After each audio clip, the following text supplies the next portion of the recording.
Hi, hello guys, welcome to this channel. This video will show you how to bulk refresh your Chrome browser in Windows. Actually, I never done this in Mac, but it should be similar if you are using Safari or Opera or Chrome for Mac and so on.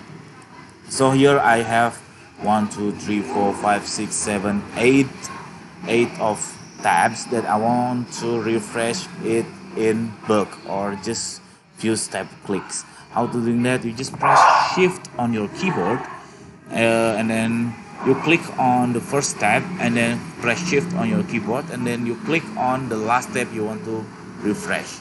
After that you just press F5 or you just hit the refresh button or reload this page.